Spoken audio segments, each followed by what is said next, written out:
নতুন করে আবারও গান বাদ্য ঢোল তবলা, একেবারে পহেলা বৈশাখের মঙ্গল শোভাযাত্রার মতো সম্পূর্ণ মুশরিকের সংস্কৃতিকে ইসলামের এই পবিত্র ঈদের মধ্যে চালায়া দেওয়ার নতুন ষড়যন্ত্র আবার এবার শুরু করা হয়েছে।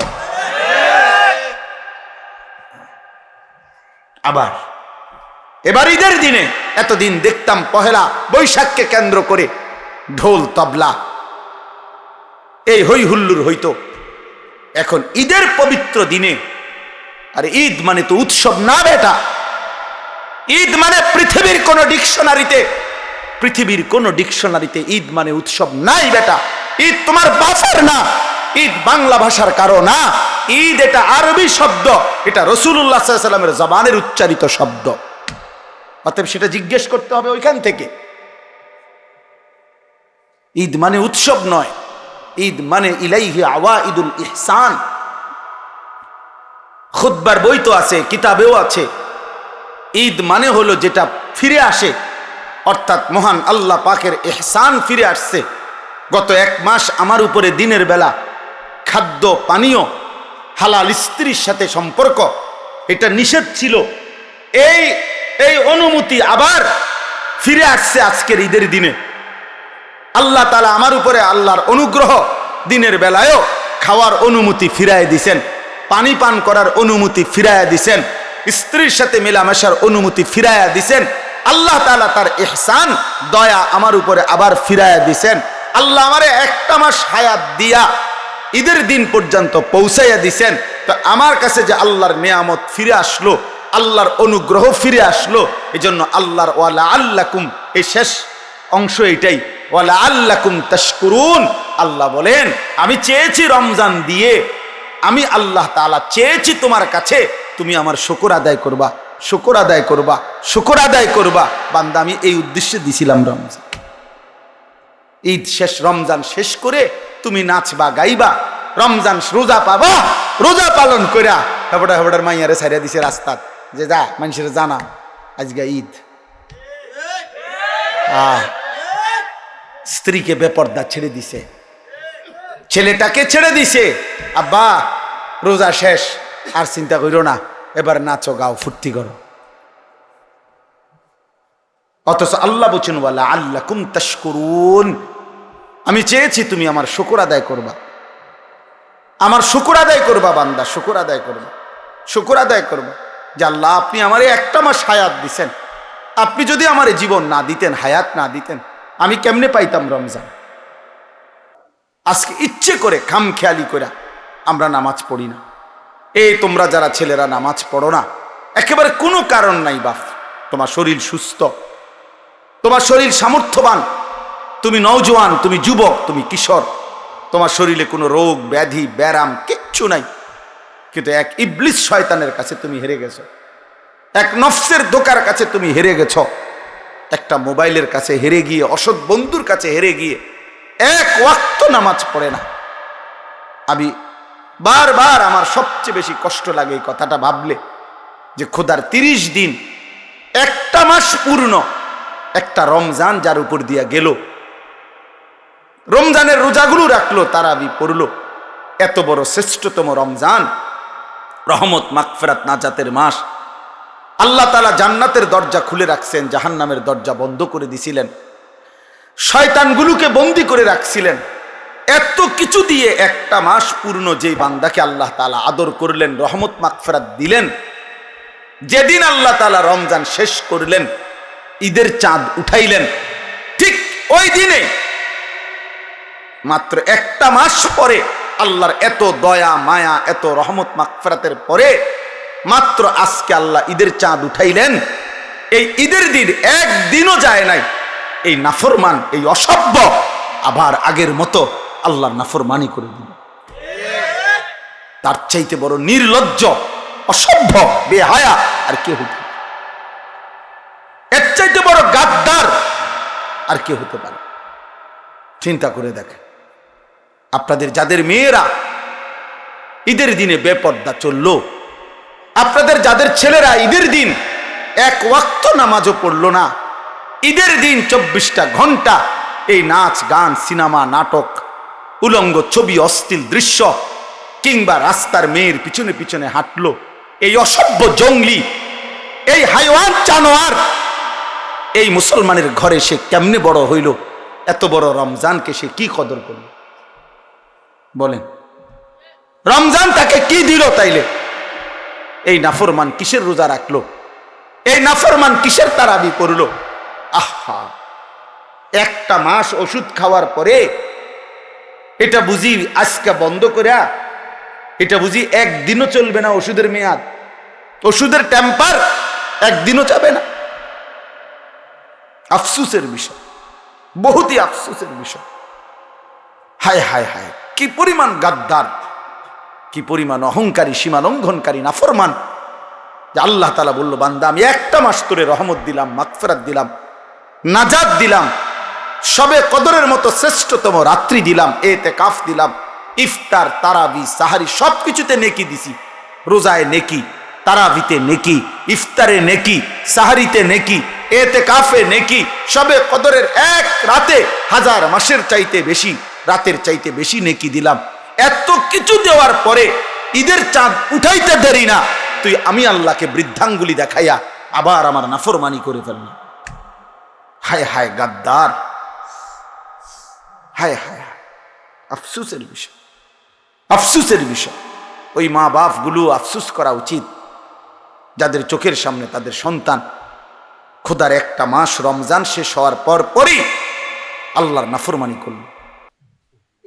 মাহে রমজান সম্পর্কিত বিস্তারিত আলোচনা করেছেন। রমজানের মাসাইল, রমজানের গুরুত্ব, এই সব কিছু বিষয় আল্লাহ পাক রব্বুল আলামিন এই 5টি আয়াতের মধ্যে বিস্তারিত বলেছেন। তো এই 5টা আয়াতেরই একটা হলো 185 নম্বর আয়াত। এই 185 নম্বর আয়াতের শেষ অংশ আমি পড়েছি। আল্লাহ পাক রব্বুল আলামিন ইরশাদ করেছেন, ইউরিদুল্লাহু বিকুমুল ইউসরা ওয়ালা ইউরিদু বিকুমুল উসরা। দেখেন, আইয়ুবী সাহেব হুজুর বয়ান করছেন, এরপরে শ্রোতা আরো কম হইল, তেমন কোনো অসুবিধা নাই।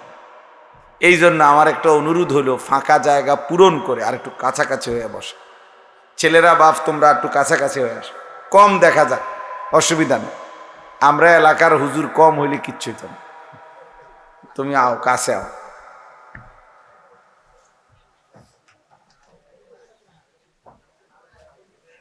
মাশাআল্লাহ, এই ফাঁকে 2-1 চলে যাওয়ারও সুযোগ আছে, কারণ টের পাওয়া যাবে না যে কে আগাইলো কে ভাগ্যে গেল।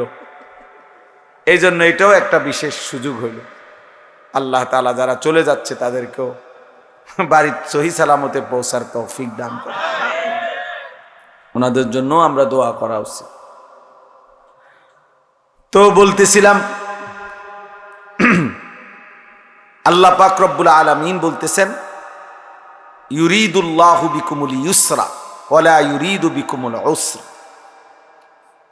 এই মাহে রমজান সম্পর্কে আল্লাহ তাআলা রমজানের বিধানগুলো বলার পরে আল্লাহ তাআলা বলছে, বান্দা আমি এই যে রমজান সম্পর্কিত তোমাদেরকে যে বিধানগুলো দিলাম, এই বিধানের ক্ষেত্রে, সাজাইবার ক্ষেত্রে, এই বিধানগুলো তোমাদেরকে দেওয়ার ক্ষেত্রে আমি আল্লাহ তাআলা সর্বাত্মকভাবে চেয়েছি তোমাদের জন্য সহজ হুকুম।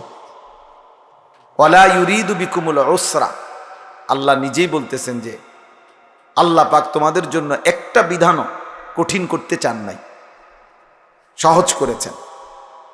ইউরিদুল্লাহু বিকুমুল ইউসরা, আল্লাহ তোমাদের জন্য সহজটাই ইচ্ছা করেছেন।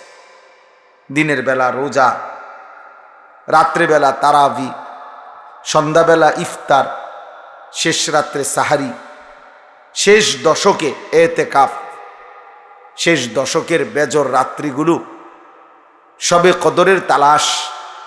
আল্লাহ পাক বলেন, এই যে আমি সাজাইলাম, প্রথম দশক রহমত, মাঝখানের দশক মাগফিরাত, শেষ দশক নাজাত, এই সব কিছুর মধ্যে আমি তোমাদের জন্য সহজ যেন হয়, আরামদায়ক হয়, সাধ্যের মধ্যে যেন হয়, এটা আমি আল্লাহ তাআলা পূর্ণভাবে খেয়াল রাখছি।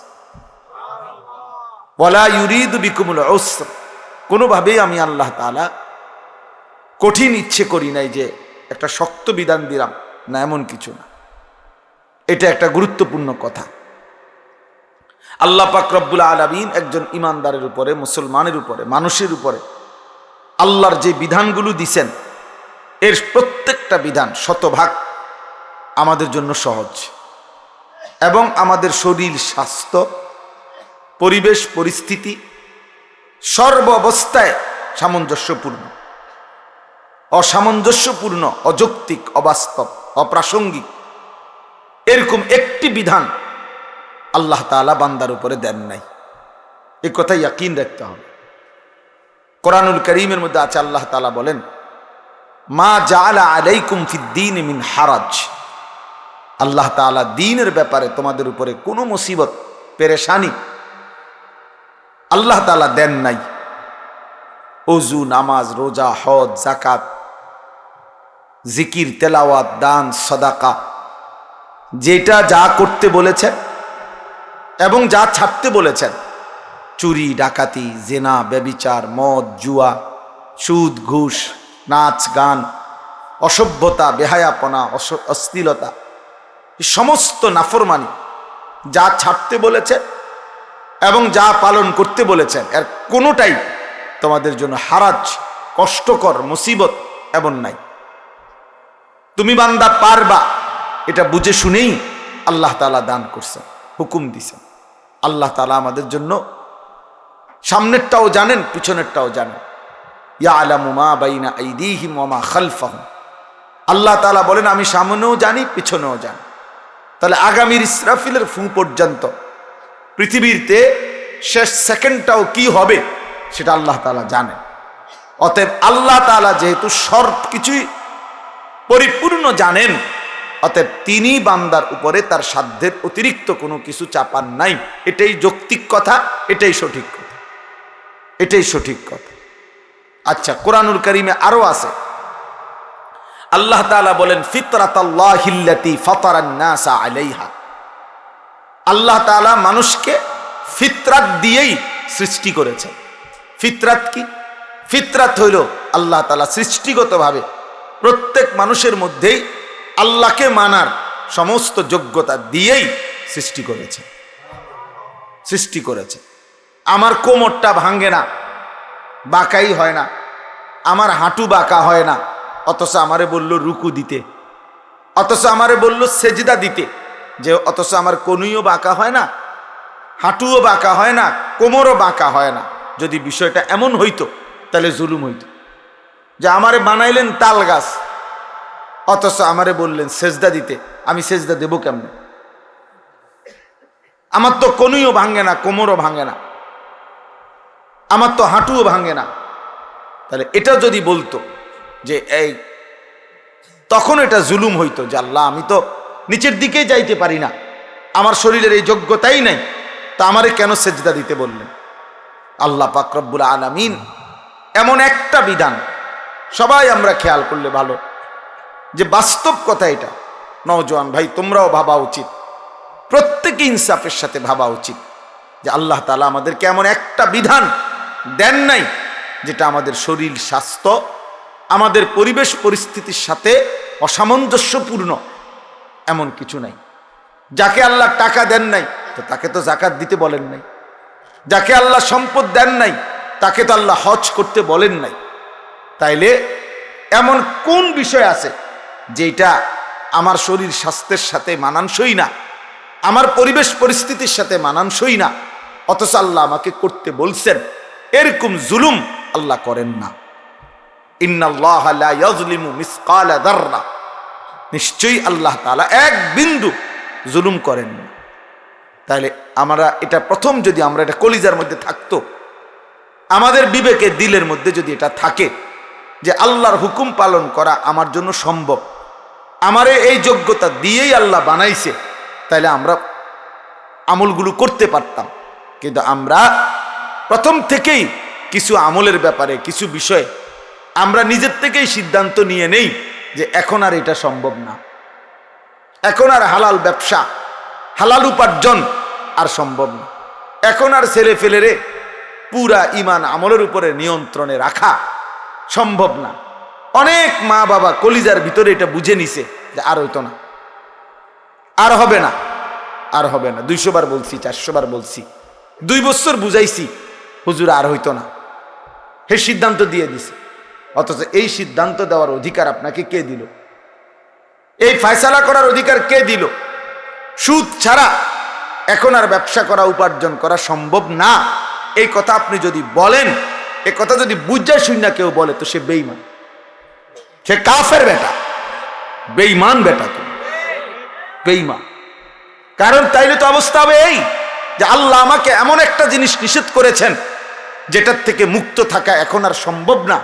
একটি অসম্ভব বিষয় আমার জন্য আল্লাহ তাআলা বিধান দিলেন, তাইলে এটা আল্লাহ তাআলার উপরে এই কথা জুলুম যে আল্লাহ আমার উপরে অন্যায় একটা বিষয় চাপায় দিলেন, নাউজুবিল্লাহ। তা আল্লাহর ব্যাপারে এমন ধারণা করা, এটা ঈমান আছে এই ব্যক্তির? তাইলে অনেক মানুষ আমাদের সমাজে আমরা এটা মনে করি। 16 বছরের একটা ছেলে যাচ্ছে তাই, যা ইচ্ছা তাই করতেছে, মা বাবা বলতেছে না হুজুর আর হইতো না, হেরে দিয়ে আর হবে না। আশ্চর্য কথা, কি হবে না হেরে দিয়ে? মানে নামাজ রোজা হবে না, কিন্তু উনি অথচ এই নাফরমানের জন্যই, তার জন্য ঘর করা, বাড়ি করা, তার জন্য জমি কিনা, তারে বিদেশ পাঠানোর চেষ্টা করা, তার লাগা 12 লক্ষ টাকা কিস্তিতে নেয়, সুদে নেয়, যেমনে পারে বিদেশের টাকা ব্যবস্থা করা, এই নাফরমানের জন্য উনি সব করতেছে। এগুলো সব হবে হেতেরে দিয়া, শুধু আর নামাজ হইতো না। উনি এটা ফয়সালা দিয়ে, উনি এটা বুঝে নিছে যে হুজুর কামাই রোজগারি হইব তারে দিয়া, কিন্তু নামাজ আর হইতো না তারে দিয়া। আমনের এই সমস্ত বাটপারি কথা, এগুলা ফেরেশতা বোঝে না। হ্যাঁ, আপনার এই সমস্ত ধোকার কথা আপনি কি বুঝাইলেন এটা?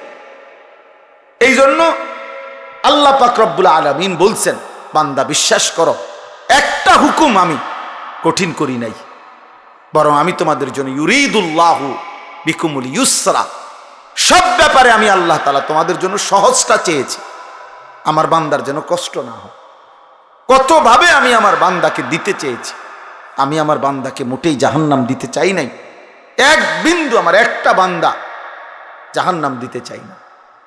ওসিআত রাহমাতি কুল্লা শাই, আমার রহমত সব কিছুর উপরে বেষ্টন করে আছে।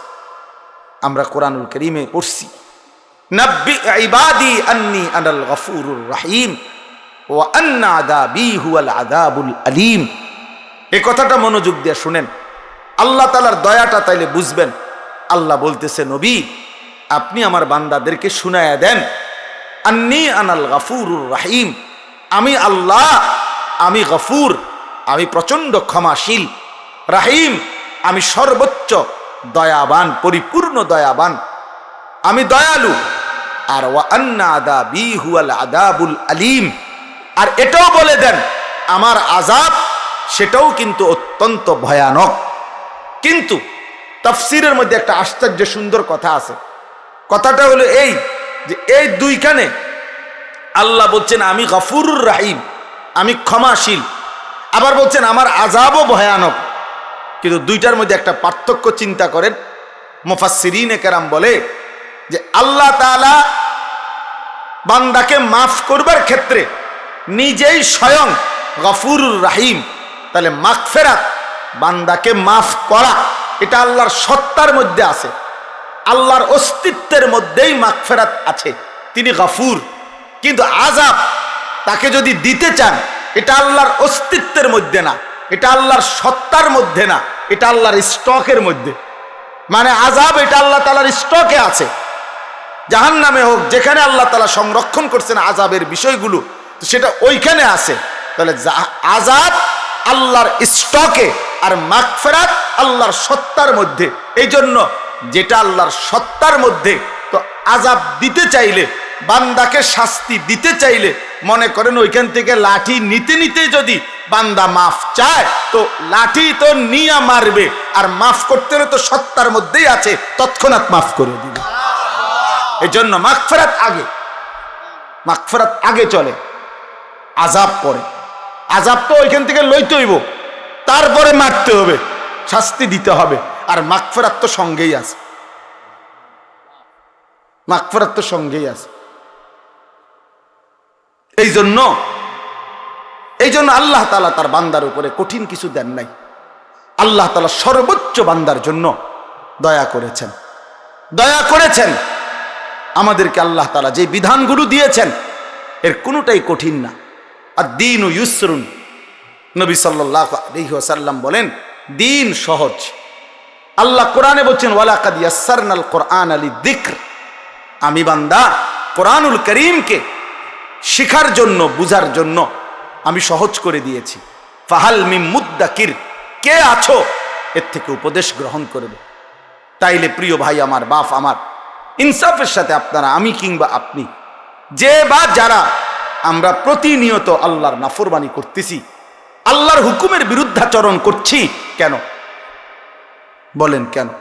যারা এক ওয়াক্ত নামাজ পড়ে না, কেন পড়ে না? কেন পড়ে না বলেন? যারা হালাল খাচ্ছে না, কেন খাচ্ছে না? তার জন্য এটা অসম্ভব নাকি? তার জন্য এটা অসম্ভব মনে হয়েছে? না, অসম্ভব। বরং এই মূল বিষয় হলো এটা, আখিরাতকে ভুলে গেছে, আল্লাহকে ভুলে গেছে। সে পরকালকে কিছুই মনে করে না। ইয়ালামুনা যাহিরাম মিনাল হায়াতিদ দুনিয়া ওয়া হুম আনিল আখিরাতি হুম গাফিলুন। আল্লাহ তাআলা বলে, বান্দা দুনিয়ার জীবন তো খুব ভালো বুঝলা, কিন্তু আখিরাতের ব্যাপারে একদম গাফিল হয়ে রইলা। আখিরাতের কথা বললে আর কিছু বোঝে না, আর কিছুই বোঝে না। চাচারে জিজ্ঞাসা করবেন কোরআন শরীফ পড়তে পারেননি, সহি শুদ্ধ না, পারে না। কিন্তু চাচা মেল মিটিং বোঝেননি, কত মেল তো আমিই করি, 10 গ্রামে আমারতে বালা বুঝেন না, আসেনি কেউ। আমি খবর লো না, এটা খবর লো। দুনিয়ার সমস্ত বিষয়ে উনি বুঝে, কিন্তু আল্লাহর কোরআনের এক লাইন উনি তেলাওয়াত করতে জানে না। কারণ কি? ওহুম আনিল আখিরাতে হুম গাফিলুন, আখিরাতের ব্যাপারে গাফেল। ছেলেটার সব বুঝে, ছেলেটার জামা লাগবে, কাপড় লাগবে, ছেলেটার চাকরি লাগবে, ছেলেটার একটা ঘর লাগবে, ছেলেটার জন্য বিদেশে যাওয়া লাগবে, ছেলেটার রোজগার লাগবে, সব কিছু বুঝে, কিন্তু ছেলেটার যে নামাজ পড়ানো দরকার এটা উনি বুঝেন। কারণ এটা যে আখিরাত, এটা যে আখিরাত, এটা যে পরকাল। তাইলে বাস্তবতা হইল, ইনসাফের কথা হইল, আল্লাহ কিন্তু এটা বলছে, বান্দা আমি কঠিন করি নাই, আমি সহজ করেছিলাম, কিন্তু তুমি গুরুত্ব দিলা না, তুমি গুরুত্ব দিলা না, পাত্তা দিলা না। আজকে ইচ্ছে করে খামখেয়ালি করে আমরা নামাজ পড়ি না। এই তোমরা যারা ছেলেরা নামাজ পড়ো না, একেবারে কোনো কারণ নাই বাপ। তোমার শরীর সুস্থ, তোমার শরীর সামর্থ্যবান, তুমি নওজোয়ান, তুমি যুবক, তুমি কিশোর, তোমার শরীরে কোনো রোগ ব্যাধি ব্যারাম কিচ্ছু নাই, কিন্তু এক ইবলিস শয়তানের কাছে তুমি হেরে গেছো, এক নফসের ধোঁকার কাছে তুমি হেরে গেছো, একটা মোবাইলের কাছে হেরে গিয়ে, অসৎ বন্ধুর কাছে হেরে গিয়ে এক ওয়াক্ত নামাজ পড়ে না। আমি বারবার, আমার সবচেয়ে বেশি কষ্ট লাগে এই কথাটা ভাবলে, যে খোদার 30 দিন, একটা মাস পূর্ণ, একটা রমজান যার উপর দিয়া গেল, রমজানের রোজাগুলো রাখলো, তারাবি পড়লো, এত বড় শ্রেষ্ঠতম রমজান, রহমত মাগফিরাত নাজাতের মাস, আল্লাহ তাআলা জান্নাতের দরজা খুলে রাখছেন, জাহান্নামের দরজা বন্ধ করে দিছিলেন, শয়তানগুলোকে বন্দী করে রাখছিলেন। এত কিছু দিয়ে একটা মাস পূর্ণ যেই বান্দাকে আল্লাহ তাআলা আদর করলেন, রহমত মাগফিরাত দিলেন, যেদিন আল্লাহ তাআলা রমজান শেষ করলেন, ঈদের চাঁদ উঠাইলেন, ঠিক ওই দিনে মাত্র একটা মাস পরে আল্লাহর এত দয়া মায়া, এত রহমত মাগফিরাতের পরে মাত্র আজকে আল্লাহ ঈদের চাঁদ উঠাইলেন। এই ঈদের দিন একদিনও যায় নাই এই নাফরমান, এই অসভ্য আবার আগের মতো আল্লাহর নাফরমানি করে দিল। তার চাইতে বড় নির্লজ্জ, অসভ্য, বেহায়া আর কে হতে পারে? এর চাইতে বড় গাদ্দার আর কে হতে পারে? চিন্তা করে দেখেন, আপনাদের যাদের মেয়েরা ঈদের দিনে বেপর্দা চললো, আপনাদের যাদের ছেলেরা ঈদের দিন এক ওয়াক্ত নামাজও পড়লো না, ঈদের দিন 24টা ঘন্টা এই নাচ গান, সিনেমা, নাটক, উলঙ্গ ছবি, অশ্লীল দৃশ্য, কিংবা রাস্তার মেয়ের পিছনে পিছনে হাঁটলো, এই অসভ্য জঙ্গলি, এই হাইওয়ান জানোয়ার, এই মুসলমানের ঘরে সে কেমনে বড় হইল? এত বড় রমজানকে সে কি কদর করল বলেন? রমজান তাকে কি দিল তাইলে? এই নাফরমান কিসের রোজা রাখলো? এই নাফরমান কিসের তারাবি পড়লো? আহা, একটা মাস ওষুধ খাওয়ার পরে এটা বুঝি আজকে বন্ধ করে, এটা বুঝি একদিনও চলবে না ওষুধের মেয়াদ, ওষুধের টেম্পার একদিনও যাবে না। আফসোসের বিষয়, বহুতই আফসোসের বিষয়। হায় হায় হায়, কি পরিমাণ গাদ্দার, কি পরিমাণ অহংকারী, সীমা লঙ্ঘনকারী নাফরমান, যে আল্লাহ তাআলা বলল, বান্দা আমি একটা মাস তোরে রহমত দিলাম, মাগফিরাত দিলাম, নাজাত দিলাম, সবে কদরের মতো শ্রেষ্ঠতম রাত্রি দিলাম, ইতিকাফ দিলাম, ইফতার, তারাবি, সাহারি সবকিছুতে নেকি দিছি।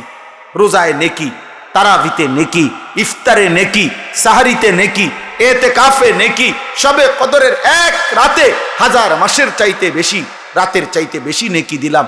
এত কিছু দেওয়ার পরে ঈদের চাঁদ উঠাইতে দেরি না, তুই আমি আল্লাহকে বৃদ্ধাঙ্গুলি দেখাইয়া আবার আমার নাফরমানি করে ফেললাম। হায় হায় গাদ্দার, হায় হায় হায়, আফসোসের বিষয়, আফসোসের বিষয়। ওই মা বাপ গুলো আফসোস করা উচিত, যাদের চোখের সামনে তাদের সন্তান খোদার একটা মাস রমজান শেষ হওয়ার পর পরই আল্লাহর নাফরমানি করল, আল্লাহর নাফরমানি করল।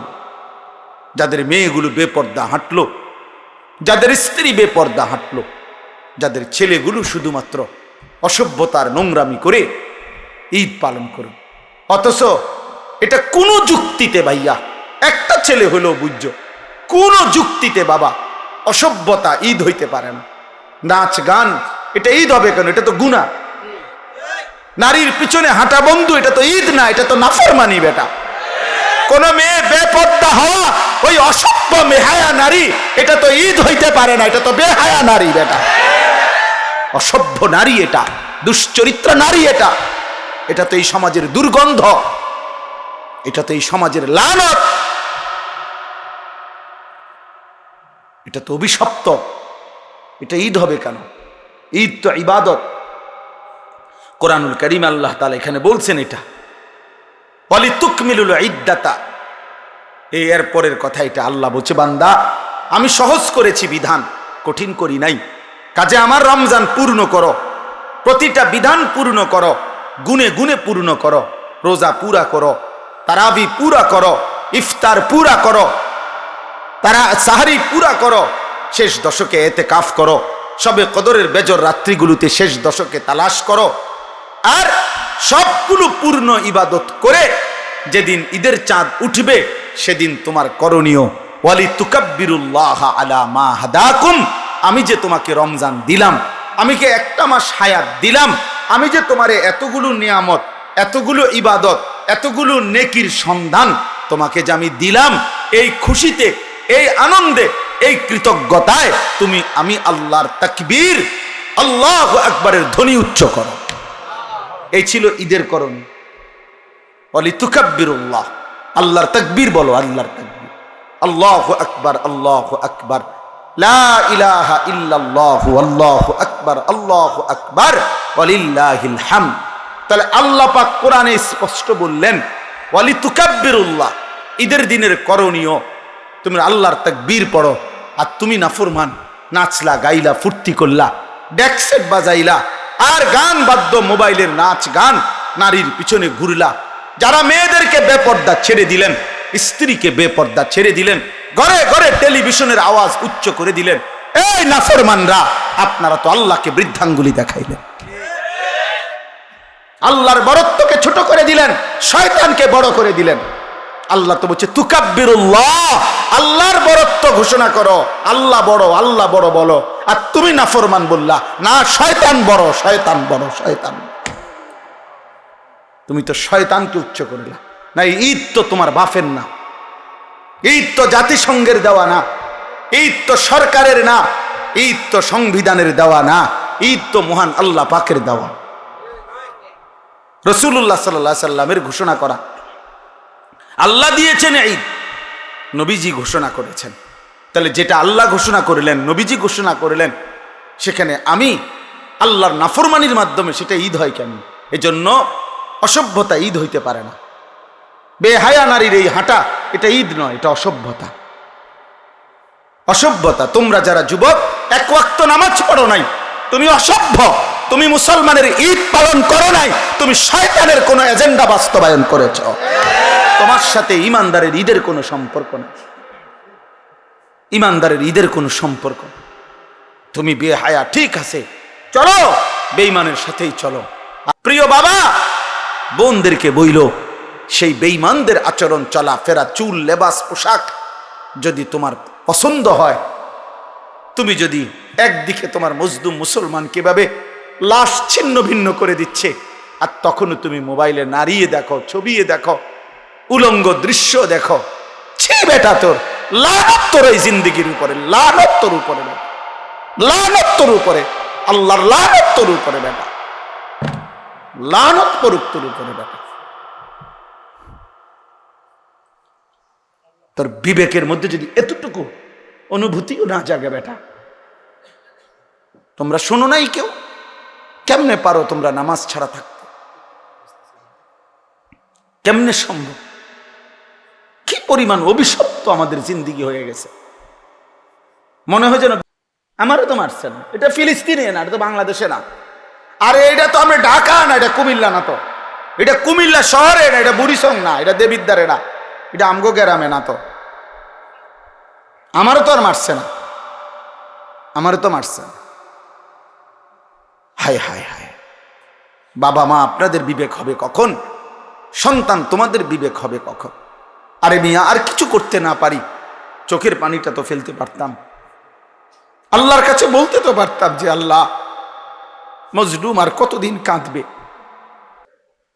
ঈদ পালন করে আমার দেশের তাকায় তাকায় আমরা দেখ, আমি তো ঢাকার থেকে আসছিলাম ঈদের দিন, ঢাকা মোহাম্মদপুর আমি ঈদের নামাজ পড়াইছি, আসার পথে দেখছি হায় ঈদ পালন করছে নতুন করে, আবার নতুন করে, আবারও গান বাদ্য ঢোল তবলা, একেবারে পহেলা বৈশাখের মঙ্গল শোভাযাত্রার মতো সম্পূর্ণ মুশরিকের সংস্কৃতিকে ইসলামের এই পবিত্র ঈদের মধ্যে চালায়া দেওয়ার নতুন ষড়যন্ত্র আবার এবার শুরু করা হয়েছে। আবার এবার ঈদের দিনে, এতদিন দেখতাম পহেলা বৈশাখকে কেন্দ্র করে ঢোল তবলা এই হই হুল্লুর হইতো, এখন ঈদের পবিত্র দিনে, আর ঈদ মানে তো উৎসব না বেটা। ঈদ মানে পৃথিবীর কোন ডিকশনারিতে ঈদ মানে উৎসব নাই বেটা। ঈদ তোমার বাসার না, ঈদ বাংলা ভাষার কারো না, ঈদ এটা আরবি শব্দ, এটা রাসূলুল্লাহ সাল্লাল্লাহু আলাইহি ওয়াসাল্লামের জবানের উচ্চারিত শব্দ। অতএব সেটা জিজ্ঞেস করতে হবে ওইখান থেকে। ঈদ মানে উৎসব নয়, ঈদ মানে ইলাইহি আওয়াইদুল ইহসান। খুতবার বই তো আছে, কিতাবেও আছে, ঈদ মানে হলো যেটা ফিরে আসে, অর্থাৎ মহান আল্লাহ পাকের ইহসান ফিরে আসছে। গত এক মাস আমার উপরে দিনের বেলা খাদ্য পানীয়, হালাল স্ত্রীর সাথে সম্পর্ক, এটা নিষেধ ছিল, এই অনুমতি আবার ফিরে আসছে আজকের ঈদের দিনে। আল্লাহ তাআলা আমার উপরে আল্লাহর অনুগ্রহ, দিনের বেলায়ও খাওয়ার অনুমতি ফিরায় দিছেন, পানি পান করার অনুমতি ফিরায়া দিছেন, স্ত্রীর সাথে মেলামেশার অনুমতি ফিরায়া দিছেন।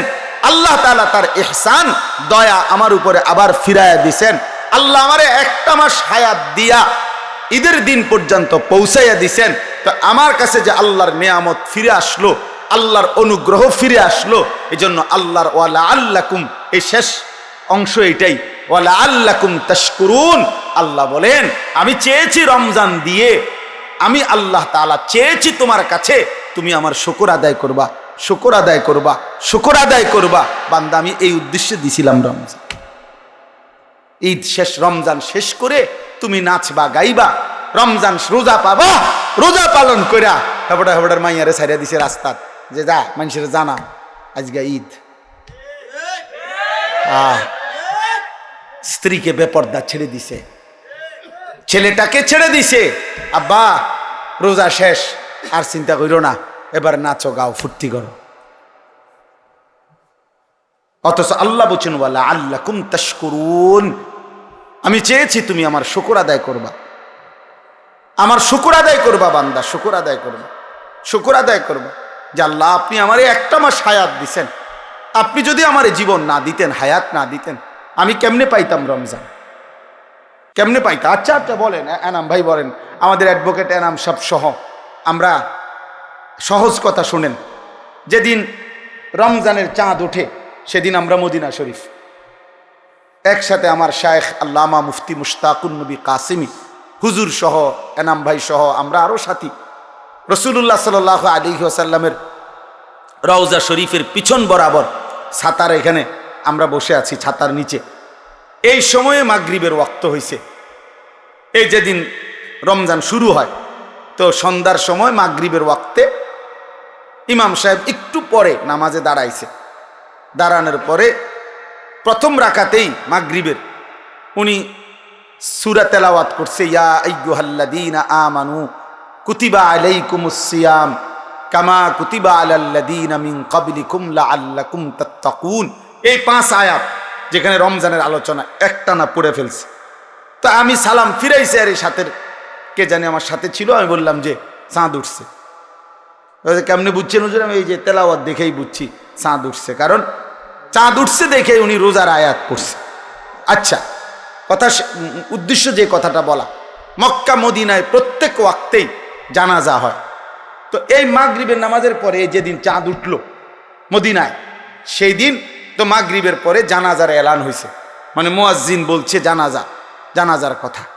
তো এইটা যখন বলছে আমার শায়েখ আল্লামা মুফতি মুশতাকুন নবী কাসিমি, এ হুজুর তখন আমি পাশে বসা, হাত ধরে আমার একবারে কাঁদো কাঁদো সুরে হুজুর বলতেছে, মাওলানা ভেবে দেখেন, এই এখন যে মানুষগুলোর জানাজা হবে, এই মানুষগুলো গত 2 মাস যাবত আল্লাহর কাছে রমজানের আশা করে দোয়া করছিল, এরা সবাই দোয়াও করছিল।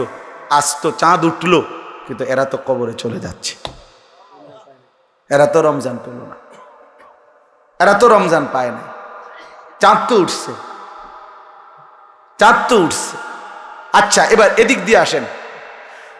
আমরা তো সুধন্যপুরে আমার শায়েখ আল্লামা মুফতি মুশতাকুন নবী কাসিমি হুজুরের সাথেই এতেকাফ করি, এরাম ভাইও ছিলেন, আমরা সবসময় এখানেই এতেকাফ করি। এই বছরও প্রায় 1100-র মতো সাথী আলহামদুলিল্লাহ এতেকাফ করছে এক মসজিদে, প্রায় 1100 হবে আলহামদুলিল্লাহ, আলহামদুলিল্লাহ এক মসজিদে এতেকাফ করছে।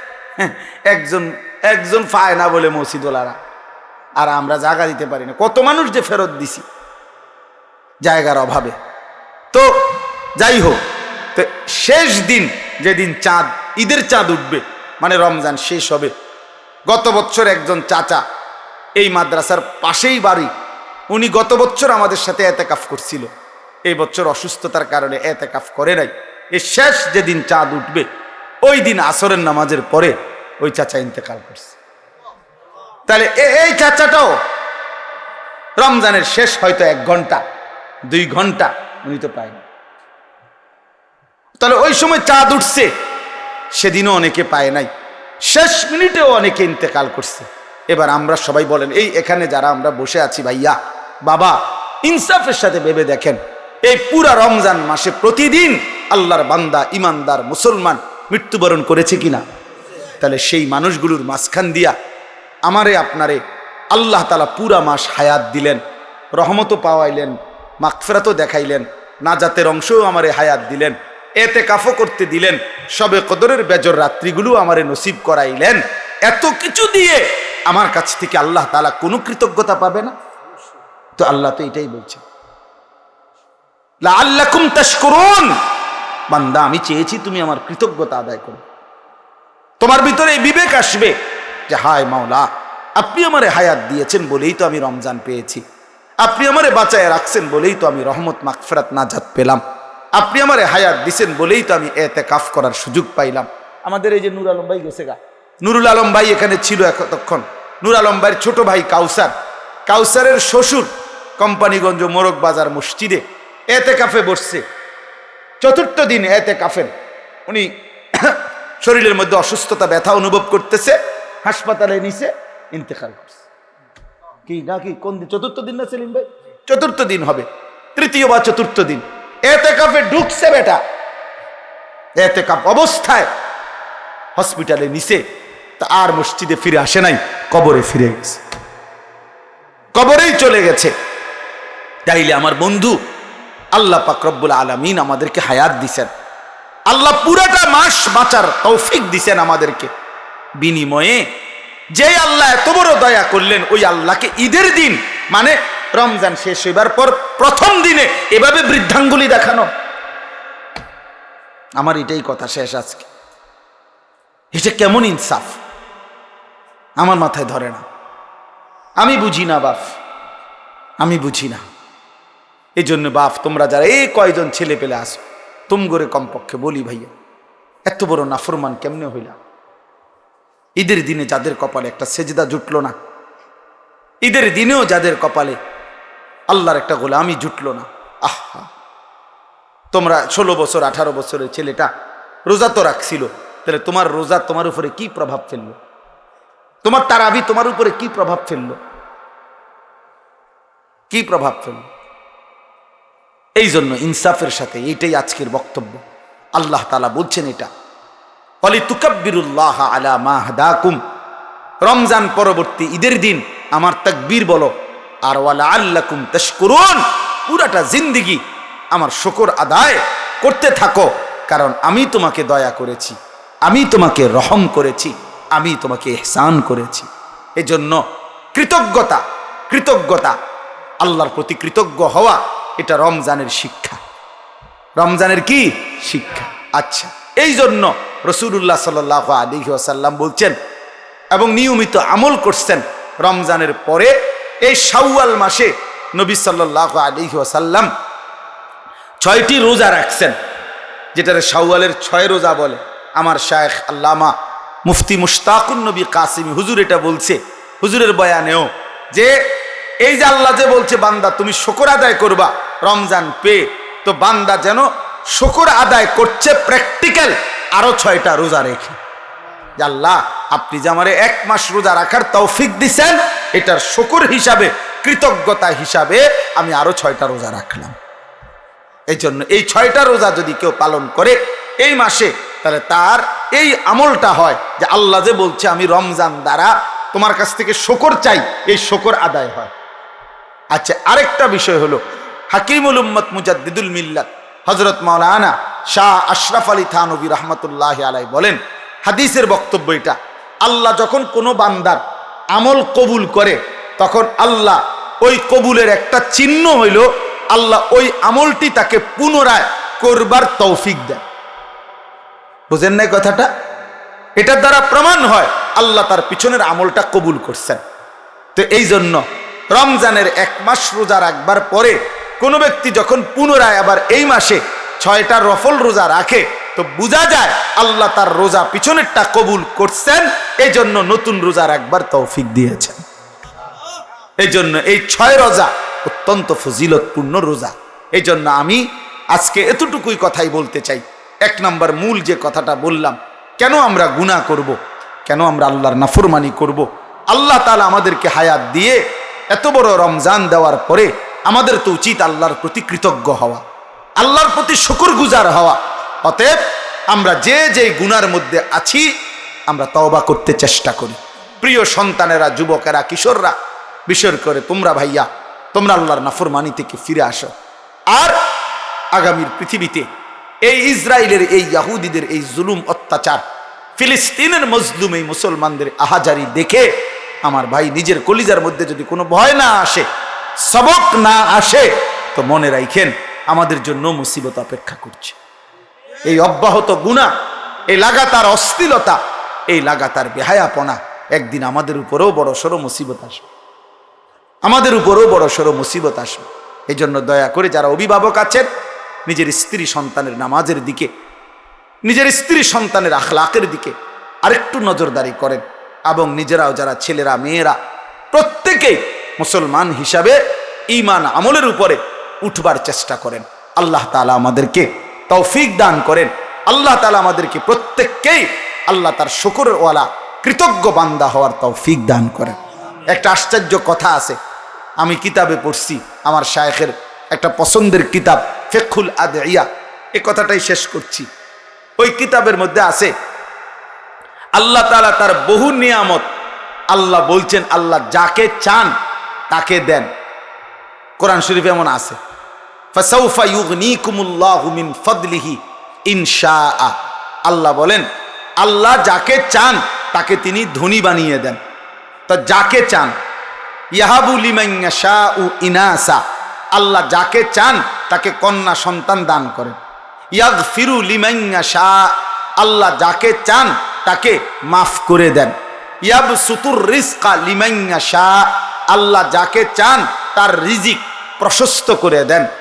আল্লাহ পাক যাকে চান, এরকম বলে অনেক কথা আল্লাহ বলছেন যে ওয়াগফিরু লিমান ইয়াশা, আল্লাহ যাকে চান তাকে মাফ করে দেন, যাকে চান তাকে রিজিক দান করেন, যাকে চান তাকে ইজ্জত দান করেন। তার মানে সবাইকে দেন না, যাকে চান তিনি তাকে দেন। কিন্তু একটি আমল আছে এরকম, যেটা কোনো বান্দা করলে আল্লাহ যতজন করে প্রত্যেককেই তার বিনিময় দান করে। এনে যাকে চান নাই, সেটা হলো শুকর। এটা কোরআনের আয়াত, আল্লাহ কোরআনে স্পষ্ট বলছে ওয়াসায়াজিল্লাহু শাকিরিন, আল্লাহ তাআলা প্রত্যেক কৃতজ্ঞ বান্দাকে বিনিময় দিয়ে থাকেন, যাকে চান না, বরং প্রত্যেক কৃতজ্ঞ বান্দাকে আল্লাহ বিনিময় দিয়ে থাকে। এজন্য যে আল্লাহর কৃতজ্ঞতা আদায় করবে আল্লাহ তাকেই বিনিময় দেবেন। এজন্য ইনশাআল্লাহ আমরা প্রত্যেকে আল্লাহ পাকের কৃতজ্ঞ বান্দা হব, বলেন ইনশাআল্লাহ। আল্লাহ কোরআনে মানুষের দুইটা ভাগ বলছে, ইম্মা শাকিরান ওয়া ইম্মা কাফুরা। আল্লাহ বলছে আমার বান্দা হবেই দুই রকম, হয় হবে আমার কৃতজ্ঞ, না হয় আমার অকৃতজ্ঞ। অকৃতজ্ঞ ইম্মা শাকির বা ইম্মা কাফুর, হয়তো শাকির হবে নয়তো কাফুর হবে, অকৃতজ্ঞ হবে। আল্লাহ বলছে শাকির হইলেও পুরস্কার রাখছি, অকৃতজ্ঞ হইলেও শাস্তি বরাদ্দ করে রেখেছি।